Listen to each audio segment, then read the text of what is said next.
My parents always said family first, but immediately disowned me after I got married. Years later, they showed up at my house, asking for one thing that made me wish they'd asked for money instead.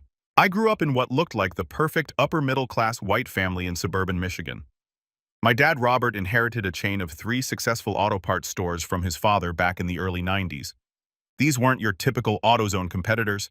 They specialized in classic car restoration parts and had contracts with several local restoration shops. Business was good, really good. My mom Linda was the stereotypical trophy wife who married into money. She didn't work a day in her life but spent her time organizing charity events for the country club, making sure everyone knew we drove luxury cars and planning elaborate vacations to show off on social media. She was the type who would post pictures of our family at expensive restaurants with captions like, "Blessed to have such a wonderful life, grateful family first." They were obsessed with image and status. Our house was this massive colonial in the best neighborhood, always perfectly landscaped. My mom would throw these elaborate dinner parties where she'd invite other wealthy families, and everything had to be perfect. The right cutlery, the right wine, the right conversations about the right topics. But here's the thing about my parents. They were racist as heck, just subtle about it. They'd smile and be polite to minorities in public, but behind closed doors, different story entirely. They'd lock their car doors driving through certain neighborhoods, make comments about those people bringing down property values, and my dad would go on rants about how immigrants were taking jobs from real Americans. I remember being maybe 12 years old and hearing my mom on the phone with her sister talking about how the new family down the street was nice enough, but you know how they are with maintaining their yards. The family was black and their yard looked identical to everyone else's. My little brother Jake was 4 years younger and absolutely bought into everything our parents believed. He was the golden child star quarterback in high school, dated the homecoming queen, blonde, rich white, of course got into the right fraternity at University of Michigan. He was being groomed to take over the family business and continue the legacy, as my dad called it. Me, I was always the disappointment. Don't get me wrong, I wasn't a total screw-up. I got decent grades, stayed out of trouble, but I just never fit their mold. I wasn't interested in sports, didn't care about impressing the country club crowd, and I sure as heck didn't share their views on race and social status. After high school, I went to Michigan State for mechanical engineering instead of U of M for business like they wanted. They were pissed about that choice for years. State school, my mom would say with disgust when people asked where I went to college, like I'd chosen to become a drug dealer or something. After graduation, I landed a job at a mid-sized manufacturing company as a design engineer. The pay was decent, started at $52,000 and worked my way up to about $67,000 by the time I was 26. Not amazing money, but enough to live comfortably in my own apartment and not depend on mommy and daddy. But my parents acted like I was flipping burgers. "When are you going to get a real career?" My mom would ask at family dinners. The Henderson son just made partner at his law firm. He's only 28 and already making $200,000 a year. The thing is, I was happy. I liked my job, I had good friends, and I was living my own life without having to worry about what the country club wives thought about everything I did. But that wasn't enough for them. Nothing was ever enough unless it came with prestige and bragging rights. So there I was, 26 years old, living in my own place and minding my own business when I met the woman who would change everything. Her name was Isabella, but everyone called her Bella. I met her at a professional development conference for young engineers in Detroit. She was presenting on sustainable manufacturing processes, and I swear this woman was the smartest person I'd ever met. She had her master's degree in environmental engineering, worked for a major consulting firm making $71,000 a year, and could talk circles around anyone in the room when it came to technical stuff. She was also absolutely gorgeous. Long dark hair, these incredible brown eyes, and a smile that made my brain stop working. Oh, and she was Mexican-American. Her grandparents had immigrated to Texas in the 1940s, but her family had been in the U.S. for 3 generations. Her dad, Miguel, was a project manager for a construction company. Her mom, Carmen, was a registered nurse at a children's hospital, hard-working middle-class people who had built a good life for their family. We started talking after her presentation, and I was immediately hooked. She was funny, ambitious, passionate about her work, and she seemed genuinely interested in what I had to say. We exchanged numbers, and I asked her out for coffee the next weekend. That coffee date turned into dinner, which turned into a movie, which turned into talking until 3 a.m. in her car outside my apartment. I hadn't felt this way about anyone before, ever. We started dating seriously after about a month. She was everything I never knew I wanted in a partner. Smart as heck, but also down to earth. Ambitious, but also family-oriented. She could discuss complex engineering problems one minute and then laugh at stupid YouTube videos the next. The best part, she liked me for who I actually was. She didn't care that I drove a used Honda Civic instead of a BMW. She didn't care that I lived in a regular apartment instead of some fancy condo. She didn't try to change me or mold me into someone else's idea of success. After about 6 months of dating, I knew I was in love with her. Like head over heels, want to spend the rest of my life with her in love. The problem, I knew my family was going to absolutely lose their minds when they met her. I'd been dropping hints about this amazing girl I was dating, but I kept putting off introducing them. My mom would ask when she was going to meet my girlfriend, and I'd make excuses. Work was busy. Scheduling was difficult, maybe next month. Bella started asking questions too. When do I get to meet your family? She'd ask. You've met my parents 3 times already, but I haven't even seen a picture of yours. I kept making excuses because I knew what was coming. I'd grown up listening to my parents' casual racism my entire life. I knew exactly what they'd think about Bella, and it made me sick to my stomach. Before I brought Bella home, I tried to test the waters with my family. I'd mentioned casually that I was dating someone, maybe drop little details about her background to see how they'd react. Big mistake. One Sunday at family dinner, I mentioned that Bella spoke fluent Spanish in addition to English. My mom immediately perked up. "Oh, is she foreign?" she asked with that fake, interested tone she used when she was fishing for gossip. "No, she was born in Houston," I said, "but her family is Mexican-American." The temperature in the room dropped about 20 degrees. My dad looked up from his plate with this expression I'd seen before, the same one he got when he watched the news and saw stories about immigration. "Well," my mom said carefully, "I'm sure she's nice." Jake, who was 22 at the time and still living at home, chimed in with some about how I should be careful because you know how those families are with money. Like Bella was some kind of gold digger trying to trap me for my massive $67,000 salary. My dad didn't say much that day, but I could see the wheels turning. After dinner, he pulled me aside. "Son," he said, "you know, I'm not prejudiced, but you have to think about your future. What happens when you want to have kids? They're going to be confused about their identity. And frankly, what are people going to think?" What people, I asked. Even though I knew exactly what people he was talking about. You know what I mean? The family has a reputation in this community. We have business relationships, social connections. This kind of thing reflects on all of us. I told him he was being ridiculous and that Bella was the best thing that had ever happened to me. He just shook his head like I was a naive kid who didn't understand how the real world worked. "Just think about it," he said. "That's all I'm asking. Think about whether this is really worth potentially damaging your future prospects."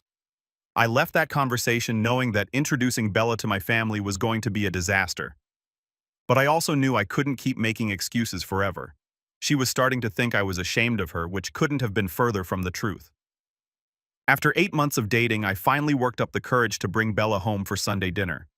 I tried to prepare her for what we were walking into. But how do you tell the woman you love that your family are racist pieces of, without sounding like you're making excuses for them? I settled for telling her that my parents were traditional and might ask some awkward questions. What I should have said was, "My parents are going to treat you like garbage because you're not white, and I'm sorry in advance for everything they're about to say." The moment we walked in the door, I could see the shock on my mom's face. She'd been expecting, well, I don't know what she'd been expecting, but it wasn't Bella. Her smile faltered for just a second before she put on her fake country club hostess act. "You must be Isabella," she said, pronouncing every syllable very carefully like she was speaking to a child. "It's so wonderful to finally meet you." My dad shook Bella's hand, but I could see him sizing her up, probably wondering if she was here legally, despite the fact that I'd already told them she was born in Houston. We sat down for dinner, and that's when the interrogation began. My mom started with the passive-aggressive questions disguised as friendly conversation. "Your English is so good. You hardly have an accent at all. How long has your family been in America? What do your parents do for work?" Bella handled it like a champ at first. She explained that she was born in Texas, that her dad worked in construction management, that her mom was a nurse. She was polite and patient, even when the questions got more and more inappropriate. Then my mom asked the question, "And what's your background, dear? You look so exotic." The way she said exotic made my blood boil. Like Bella was some kind of rare bird at the zoo instead of a successful engineer with a master's degree. Bella politely explained her Mexican heritage, talked about how proud she was of her family's history and traditions. My parents just sat there with these frozen smiles, exchanging looks when they thought we weren't watching. The conversation got worse from there. My dad started asking about her family's legal status. And yes, he actually used those words. My mom wanted to know if Bella planned to keep her culture after we got married. With this tone, like maintaining cultural traditions was something shameful.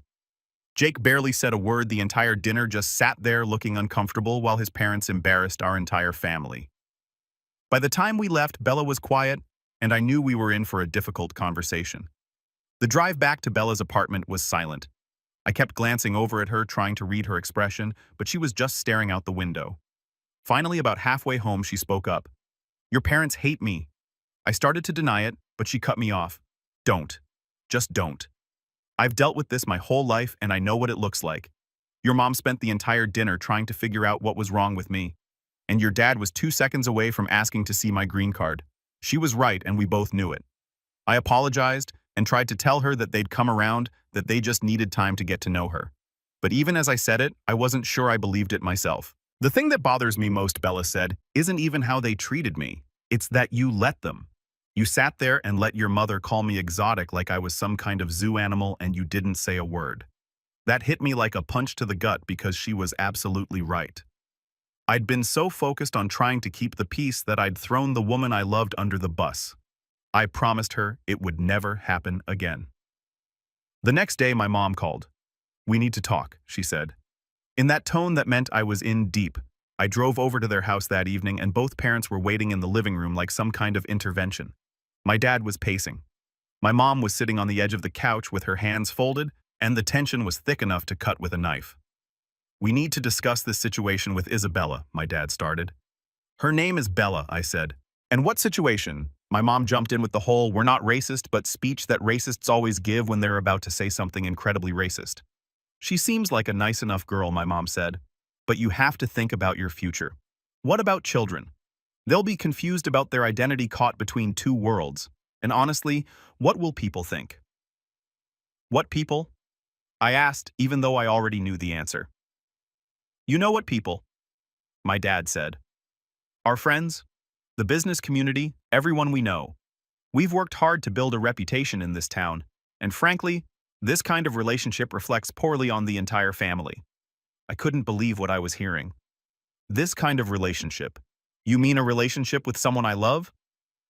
My dad waved his hand dismissively. "Love fades. What matters is compatibility, shared values, similar backgrounds. You're setting yourself up for problems down the road." Then my mom really went off the deep end. "Think about the children," she said. "They won't fit in anywhere. Too Mexican for the white kids, too white for the Mexican kids. They'll be confused and angry, and they'll blame you for it. And what about holidays?" she continued. "Are we supposed to pretend to enjoy their food and music? Are you going to start speaking Spanish at family gatherings?" The racism was just pouring out of them now, all the polite pretense gone. Here's the bottom line. My dad said, "You can date whoever you want, but don't expect us to pretend we're happy about it. And if you're serious about this girl, you need to think about whether she's really worth losing your family over." I stared at them both, trying to process what I was hearing. These were people who had raised me, who had told me my whole life that family was the most important thing in the world. And now they were giving me an ultimatum. Choose between the woman I loved and them. "You're really going to make me choose?" I asked. "We're not making you do anything," my mom said with fake tears starting to form. "We're just asking you to think about what's best for everyone involved." I stood up to leave. "I don't need to think about anything. Bella is the best thing that's ever happened to me, and if you can't accept that, then that's your problem, not mine." My mom started crying for real then. "How could you do this to us? What did we do to deserve this?" I looked at them both. These people who had shaped my entire childhood, and I realized I was seeing them clearly for the first time. "You want to know what you did to deserve this?" I said. "You raised me to believe that family was about love and acceptance. And then you showed me that you only meant love and acceptance for people who look like us." I walked out that day knowing that our relationship would never be the same. After that disaster, my relationship with my parents went from strained to practically non-existent. They'd call maybe once every few months, usually when they needed something or when guilt got the better of them around holidays. Bella and I got engaged a year later. I proposed at the same conference where we'd met during the dinner reception. She said yes, and we started planning our wedding immediately. My parents didn't come to the engagement party. They claimed they had prior commitments even though I'd given them 2 months' notice. Jake showed up, but he spent most of the time looking uncomfortable and avoiding Bella's family. We got married 8 months later in a beautiful ceremony at a historic mansion outside Detroit. It was everything we dreamed of. About 150 people, amazing food dancing until midnight. Bella looked absolutely stunning, and I felt like the luckiest man alive. My parents didn't come to the wedding either. Same excuse, prior commitments. This time the commitment was apparently a weekend trip to Mackinac Island that they'd booked the same weekend as our wedding. The message was clear. Jake did come to the wedding, and he even walked Bella's younger sister down the aisle since her father was walking Bella. It was a small gesture, but it meant something to both of us. Maybe there was hope for him after all. The funny thing is, while my parents were busy disapproving of my life choices, things were going incredibly well for me. I'd gotten promoted twice at work and was now making $84,000 a year. Bella had also gotten a promotion and was making $78,000. We bought a nice house in a good neighborhood, took vacations to places we'd always wanted to see, and built a life we were genuinely proud of. We were happy. Really, truly happy in a way that had nothing to do with impressing other people or maintaining some image. Meanwhile, my parents' perfect world was starting to crack. The auto parts business was struggling as more people bought newer cars that didn't need the specialty restoration parts they sold. Online retailers were undercutting their prices, and my dad was too stubborn and set in his ways to adapt to the changing market. I heard through mutual friends that they'd had to lay off several employees and were having cash flow problems. My mom had to give up her weekly spa appointments and cut back on the elaborate dinner parties she loved to throw.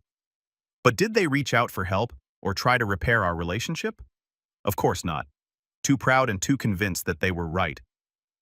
Jake had graduated from college and joined the family business, but he didn't have the vision or experience to turn things around.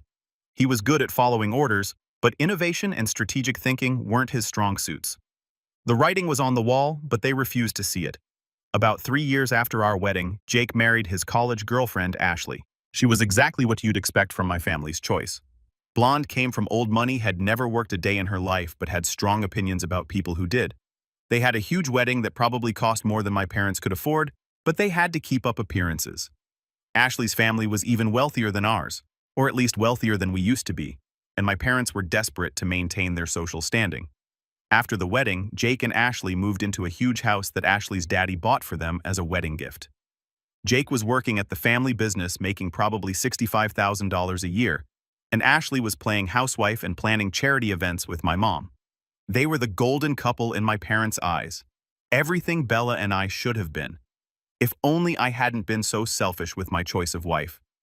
For the first 2 years of their marriage, everything seemed perfect for them. They took expensive vacations, drove matching luxury cars, and Ashley posted constantly on social media about their blessed life. But there was one thing missing, babies. My parents were obsessed with grandchildren. My mom would make comments constantly about how she couldn't wait to be a grandmother, how she'd already picked out names, how she was going to spoil her grandkids rotten. Ashley was equally obsessed.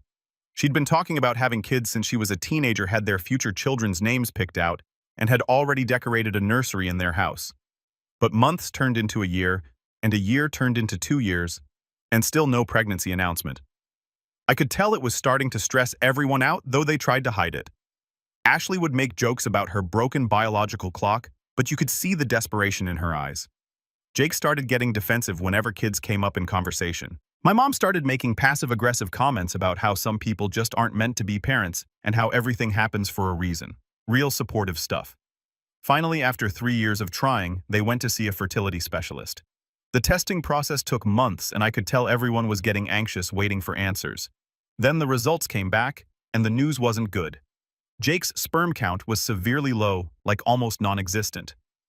The doctor explained that natural conception was basically impossible, and even IVF would be a long shot with his numbers. I actually felt genuinely sorry for them. Whatever else you could say about Jake and Ashley, I knew they wanted kids desperately. You could see how devastated they both were by the diagnosis. They decided to try IVF anyway, hoping for a miracle. Ashley's father paid for the treatments, 2 rounds that cost about $18,000 each. Both failed. The doctor finally sat them down and explained that their best chance of having a baby was using a sperm donor. Jake was apparently devastated by this news. His whole identity was wrapped up in being the perfect son who would continue the family legacy, And now, he couldn't even father children. That's when things got really interesting. I hadn't spoken to my family in months when I got a call from Jake. He sounded nervous, which was unusual for him. Jake had always been confident, even cocky about everything in his life. "Hey," he said, "I know things have been weird between you and Mom and Dad, but I need to talk to you about something important." I was curious despite myself. "What's up? Can we set up a video call? Me and Ashley want to discuss something with you. It's kind of a big deal." Red flags were going off in my head, but I agreed. We set up a call for the following Sunday evening. When I joined the call, I was surprised to see not just Jake and Ashley, but my parents too. And there was another woman I didn't recognize. Professional looking, probably in her 40s. "Thanks for joining us," Jake said, still sounding nervous. "This is Dr. Sarah Martinez. She's a fertility counselor who's been helping us through this process." The woman smiled and waved. "It's nice to meet you. Jake and Ashley have told me so much about you." I was immediately suspicious. Why would they need a counselor for a family conversation? "So, what's this about?" I asked. Jake and Ashley exchanged a look, and then Jake started talking. He explained about the fertility issues, the failed IVF attempts, the recommendation to use a sperm donor. I listened politely, genuinely feeling bad for them. Then Dr. Martinez started talking about family matching and genetic compatibility. She had charts and graphs showing success rates for different types of donors. One option that many families consider, she said, is using a known donor from within the family. It keeps the genetic lineage intact and ensures that everyone knows the medical history of the donor. I was starting to see where this was going, but I couldn't quite believe it. My mom jumped in at that point. "We've been thinking about this a lot," she said, "and we think it could be a wonderful solution for everyone involved." "What solution?" I asked, even though I was pretty sure I knew. Ashley started crying at this point. "We want you to be our sperm donor," she said through tears. "We want you to help us have a baby." The silence that followed was deafening. I just sat there staring at the screen, trying to process what I just heard. These people who had disowned me for marrying a Mexican woman were now asking me to father their grandchild.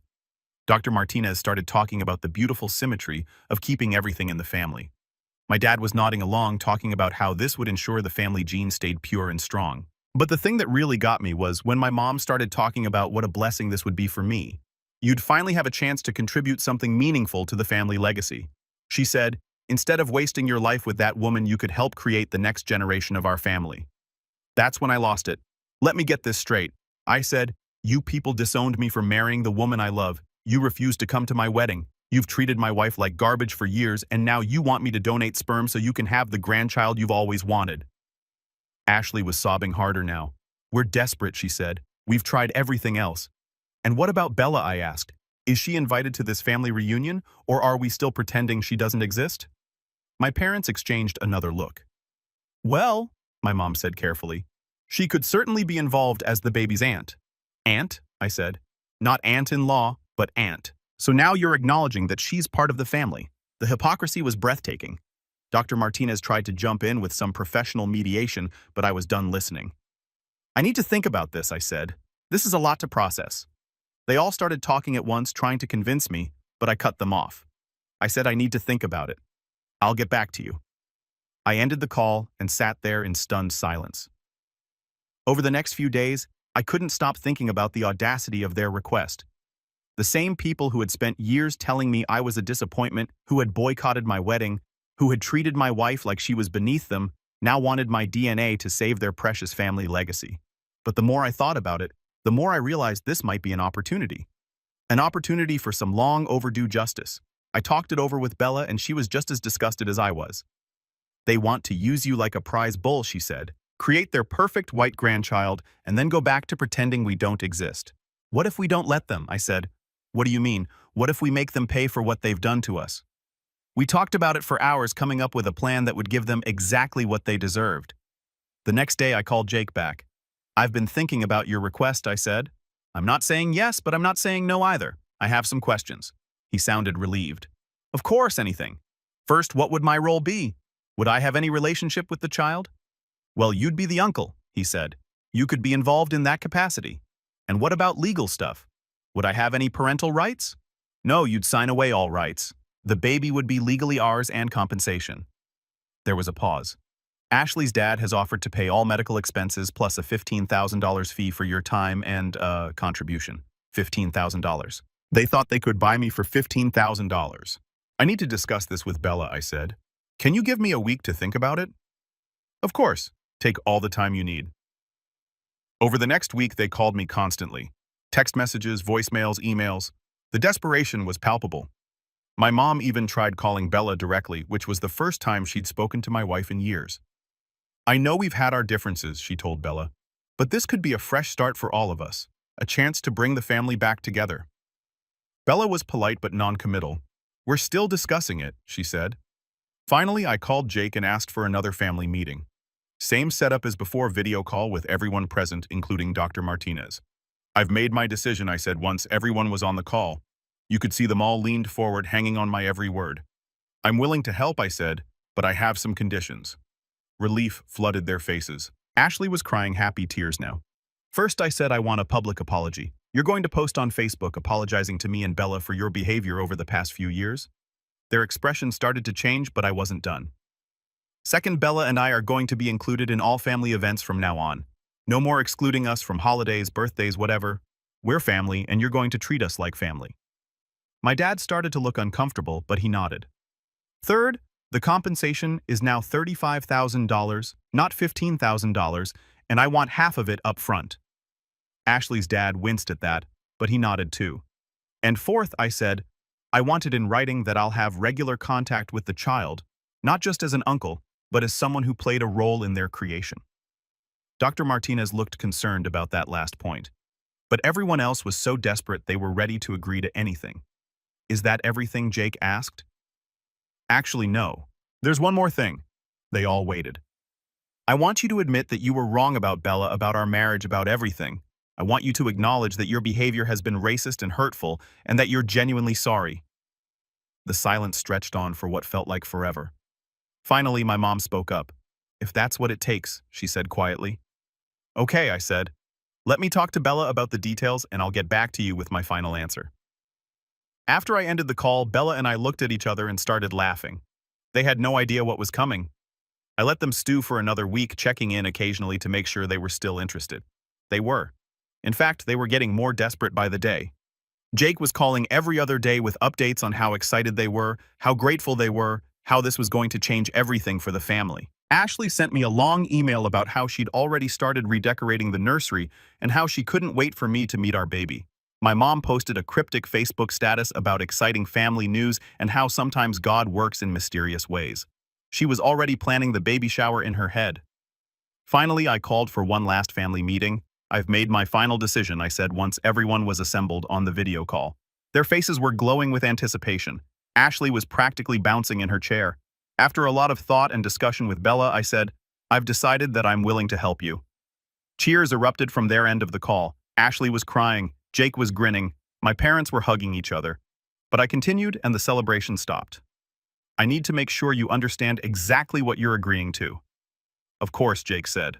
Whatever you need. You're agreeing to publicly apologize for years of racist behavior toward my wife. Nods all around. You're agreeing to include us in all family activities going forward. More nods. You're agreeing to pay me $35,000 for my genetic material. Ashley's dad already has the money set aside, Ashley said. And you're agreeing to let me have a place in this family? Absolutely. My mom said you'll be the favorite uncle. I smiled. Great. I'm so glad we're all on the same page about this. They all smiled back, thinking they'd won. There's just one tiny little problem, I said. Their smiles faltered. I'm not actually going to do it. The silence was deafening. What? Ashley whispered. I'm not going to donate my seed. I'm not going to help you have a baby. I'm not going to contribute to your family legacy. The color drained from all of their faces. But you said, Jake started. I said I was willing to help you, and I am. I'm helping you learn a very important lesson about consequences. My mom found her voice first. You can't be serious. Oh, I'm dead serious. You see, I've spent the last few weeks thinking about what kind of people would disown their own son for marrying someone they consider beneath them, and then turn around and beg that same son for help when they need something. Ashley was sobbing now, but these weren't happy tears anymore. You had 6 years, I continued. 6 years to apologize for your behavior. 6 years to try to build a relationship with the woman I love. 6 years to show me that family actually meant something to you. My dad's face was turning red, but he couldn't say anything because they still needed me. But you didn't want a relationship with me or my wife. You wanted to pretend we didn't exist until you needed something from us. That's not fair. My mom said weakly, what's not fair is treating people like garbage and then expecting them to help you when it's convenient. What's not fair is being racist for years and then suddenly wanting to be family when you need my DNA. I could see the panic starting to set in. This was their last hope, and I was taking it away. Here's what's actually going to happen, I said, watching their faces crumble in real time. You're going to have to figure this out on your own. You're going to have to accept that your actions have consequences and that treating people like for years doesn't just get erased because you suddenly need something. Ashley was full on sobbing now. Please, she begged. We're desperate. We've tried everything else. Have you tried not being racist pieces of, I asked, because that might have opened up some other options for you. Jake tried to jump in. Come on, man. We're family. Family? I laughed. You mean like how we were family when you boycotted my wedding? Like how we were family when mom called my wife exotic like she was some kind of zoo animal? Like how we were family when dad questioned her immigration status even though she was born in Texas? Dr. Martinez tried to mediate. Perhaps we can find a compromise. There is no compromise, I said. You people spent years making it clear that I wasn't really part of this family unless I played by your rules and married the right kind of person. Well, congratulations. You got exactly what you wanted. I'm not part of your family, which means I don't owe you. My mom was crying now too. We can change. She said we can do better. Too little, too late. I said you had your chance to do better. Multiple chances. Actually, you chose to be awful instead. What do you want from us? My dad asked, his voice cracking. I don't want anything from you. That's the point. I've built a great life without you. I have a wife who loves me, a job I enjoy, friends who actually respect me. I don't need your approval or your money or your fake acceptance. Ashley was hyperventilating at this point. You're destroying our lives, she managed to say between sobs. No, I said. You destroyed your own lives when you decided that hating people based on their skin color was more important than treating your family with basic human decency. But we apologized, my mom said weakly. You apologized because you wanted something from me. That's not an apology. That's manipulation. I looked at each of their faces on the screen, devastated, desperate, broken, and I felt absolutely nothing. No guilt, no sympathy, no regret. You know what the really funny part is? I said. If you had just been decent human beings from the beginning, I might have actually considered helping you. If you had welcomed Bella into the family, if you had treated her with respect, if you had shown up to our wedding and made an effort to build a real relationship with us, we might be having a very different conversation right now. We can still do that, Jake said desperately. We can start over. Start over? I laughed. You think you can just erase 6 years of racist with a few crocodile tears? You think I'm going to risk my genetic material creating a child that you'll raise with the same backwards values that you tried to raise me with? The truth was hitting them now. They weren't just losing their last chance at having a biological grandchild. They were losing it because of their own actions.